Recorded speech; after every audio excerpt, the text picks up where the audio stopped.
Ado Shaibu Ado, ajiandae Mheshimiwa Taska Restuta Mbogo, ajiandae na Mheshimiwa Margaret Simwanza Sita. Mheshimiwa Spika, Mheshimiwa Mwenyekiti, ninashukuru kwa kuniona ili na mimi niweze kutoa mchango wangu katika hotuba ya Mheshimiwa Waziri Mkuu.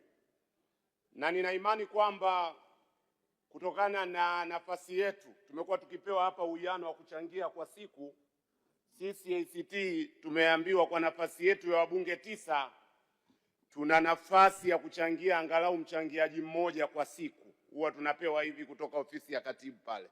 Sasa naona hizi ni dakika za jioni, isije ikahesabiwa dakika za jioni tukakatwa juu kwa juu tukashindwa kujipambanua.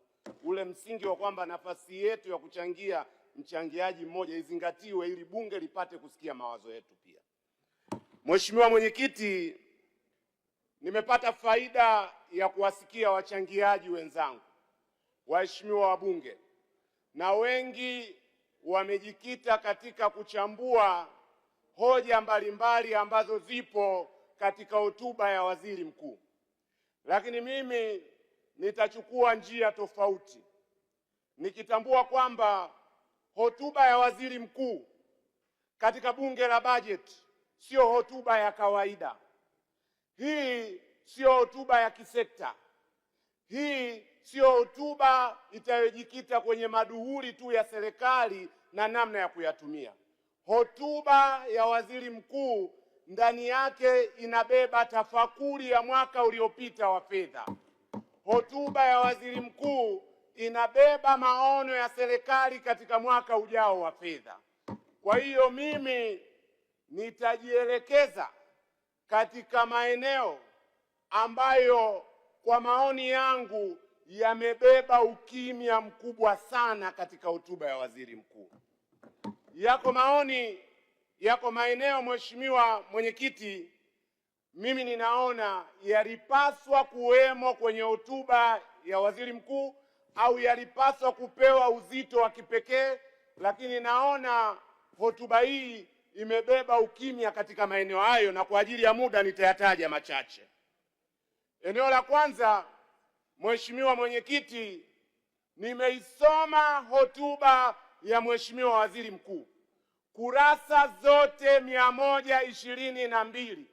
Sijaona kwenye ukurasa wowote, sijaona kwenye aya yoyote, sijaona kwenye sentensi yoyote kuhusu katiba mpya, tume huru ya uchaguzi na mageuzi ya kisiasa nchini kwetu.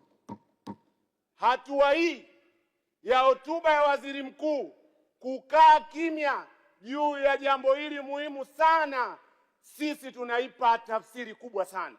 Na hitimisho ninalolijenga mimi mpaka nitapokuwa proved wrong wakati ujao, hii inanipa ishara kwamba serikali imeipuuza, haipi uzito na haitaki ajenda ya katiba mpya. Huo ndio msimamo wangu. Sasa mimi nataka kutoa ujumbe kwa serikali na kwa Chama cha Mapinduzi. Natoa ujumbe wa kwanza, Watanzania si wajinga, wanaelewa hali halisi ya kisiasa ya nchi yetu, na wanajua bila katiba mpya, bila tume huru ya uchaguzi na bila mageuzi ya kisiasa ndani ya nchi yetu. Taarifa Mheshimiwa Mwenyekiti. Mheshimiwa Mwenyekiti, taarifa. Mheshimiwa Ado, kuna taarifa. Mheshimiwa Esther Bulaya. Mheshimiwa, na shukuru tu kwa mchango wake Mheshimiwa Ado, mdogo wangu, na mimi nilikaa sana hapo. Naomba nikupe taarifa kwamba kwenye ilani ya Chama cha Mapinduzi chini ya mwenyekiti Daktari Samia Suluhu Hassan tumedhamiria ndani ya miaka hii 5 ya awamu ya 6 Watanzania watapata katiba mpya. Na ukimwangalia anavyozungumzia swala la katiba mpya amemaanisha, ndio maana kwenye ilani ya chama chetu tumeiweka. Naomba nikupe hiyo taarifa.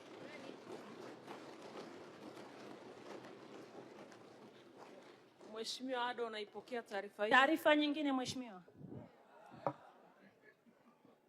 Mheshimiwa Mwenyekiti, taarifa ya Mheshimiwa Bulaya siipokei, na siipokei kupitia hoja yangu namba 2 ambayo nilikuwa naelekea kuitaja.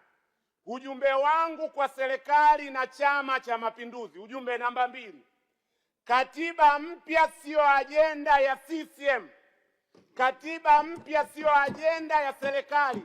Katiba mpya ni ajenda na mali ya Watanzania. Ukimya huu katika hotuba ya waziri mkuu unamaanisha serikali imeihodhi ajenda hii. Mheshimiwa Mwenyekiti, taarifa. Mheshimiwa Ado, kuna taarifa inatoka. Mheshimiwa Mwenyekiti, taarifa. Mtoa taarifa yuko. Mheshimiwa Mwenyekiti, naomba kumpa taarifa Mheshimiwa Ado kwamba serikali iliyoko madarakani ni serikali ya Chama cha Mapinduzi na inatekeleza ilani ya Chama cha Mapinduzi. Kwa hakuna namna tutofautisha Chama cha Mapinduzi na serikali iliyoko madarakani na Watanzania. Asante. Mheshimiwa Ado, unaipokea taarifa hiyo? Siipokei taarifa hiyo. Sijasema serikali mali ya nani, hilo ni somo jingine la katiba, mkufunzi yuko pale. Nasema katiba mpya ni mali ya Watanzania. Watanzania wana haki kwenye hotuba kama hizi zinazobeba maono kujua mchakato wao wa katiba mpya unakwenda wapi. Taarifa Mheshimiwa Mwenyekiti. Taarifa Mheshimiwa Mwenyekiti. Taarifa Mheshimiwa Mwenyekiti. Inatoka wapi taarifa? Ndio Mheshimiwa Kinzile. Mheshimiwa Mwenyekiti, kwanza nakubaliana na Mheshimiwa mchangiaji kwamba katiba mpya ni mali ya Watanzania. Lakini pia namkumbusha mali za Watanzania ni pamoja na ardhi, fedha na vinginevyo. Na kwa sasa mwenye mkataba wa kuvisimamia ni serikali. Na serikali ya sasa ni ya CCM. Kwa hiyo huwezi kuvitenganisha. Mheshimiwa Ado, unaipokea taarifa hiyo? Sipokei taarifa hiyo, na kwa sababu naona nakuhamishwa hapa gari na sanasa, niache ajenda hiyo, ujumbe umefika. Ajenda ya pili ambayo naona ni ukimya kwenye hotuba ya waziri mkuu: vita dhidi ya ufisadi, rushwa na ubadhirifu. Sijaona kama imepewa kishindo kinachostahili. Mimi ninaamini Sokoine angefufuka leo, wala nisingepata shida kujua ajenda yake namba 1 ingekuwa ni ajenda gani. Ninafahamu. Mwenyekiti, taarifa. Taarifa Mwenyekiti. Mheshimiwa Mwenyekiti, niko hapa taarifa. Mheshimiwa Mwenyekiti, ningependa kumpa taarifa Ado kwamba unapozungumzia mtu ambaye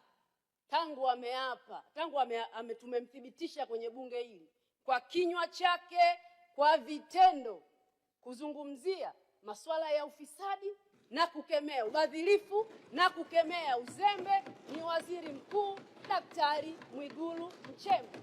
Na kwenye hotuba yake Mheshimiwa Waziri Mkuu amesema serikali ya awamu ya 6 chini yake yeye kama msimamizi mkuu wa serikali atahakikisha wazembe, wabadhirifu watachukuliwa hatua na wananchi wa Tanzania waweze kupata maendeleo. Inawezekana mdogo wangu leo alikuwa hajajiandaa kuchangia. Mheshimiwa Ado, unaipokea taarifa hiyo? Siipokei taarifa hiyo. Mimi ninafahamu rejea ya uchambuzi, ni hotuba ya waziri mkuu.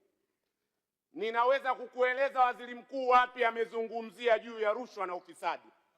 Alizungumzia ripoti ya CAG na commitment ya serikali. Kwa maoni yangu mimi, waziri mkuu hajatoa uzito unaostahili kwenye hotuba yake Mheshimiwa kwa Ado. ajenda ya rushwa na ufisadi. Na Mheshimiwa Ado. uniruhusu nitoe mfano tu, Mheshimiwa nimepigwa Ado. breki sana hapa mwenyekiti. Mheshimiwa Ado, kuna taarifa.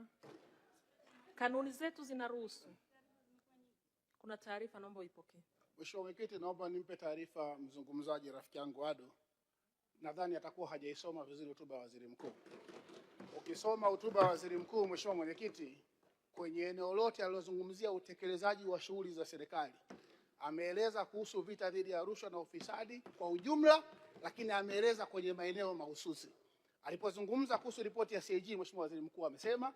Alipozungumza kuhusu kasi ya kuongeza ukusanyaji wa mapato, amesema kuhusu kuzidi kuvuja kwa mapato. Mheshimiwa Mwenyekiti, hiyo ndio lugha ambayo Waziri Mkuu amesema, na hotuba ya Waziri Mkuu ya masaa mawili saa moja singeweza kusema kila kitu, na huwezi kumpangia aiseme kwa namna gani, lakini Waziri Mkuu ameisema na ujumbe umeenda, na sisi kama wabunge tunatakiwa tuifanyie kazi hotuba ya Mheshimiwa Waziri Mkuu. Nakushukuru Mheshimiwa Mwenyekiti. Mheshimiwa Ado, nakupa nafasi upokee taarifa hiyo na muda wako pia umeisha. Mheshimiwa Mwenyekiti, nitawaacha kwa tafakuri ndogo tu, na naomba unitendee haki kwa dakika moja tu, alafu mtaona kama mimi nilikuwa naelekea wapi. Katika mazingira ya sasa ambayo tunapokea taarifa kwamba serikali imeingia katika mtindo wa kuwa na makubaliano ya pembeni nje ya mahakama za kimataifa kuwalipa wanaotudai mabilioni ya fedha, mazingira ambayo yana harufu ya ufisadi. Kwa mfano, malipo ya bilioni zinazofikia 268 kwa benki ya Standard Chartered, ambayo hiyo. Mheshimiwa Ado, muda wako ulishaisha. Kwa hiyo kuhusu taarifa na muda, mimi ninavyoyaona mazingira ya ufisadi nchini, sijaridhika na uzito ambao Waziri Mkuu ameuweka kwenye hotuba yake kwa ajenda ya ufisadi. Mengine tutachangia kwa maandishi. Asante Mheshimiwa. Nilimtaja Mheshimiwa Tasker Restuta Mbogo na Mheshimiwa Margaret Simwanza Sita.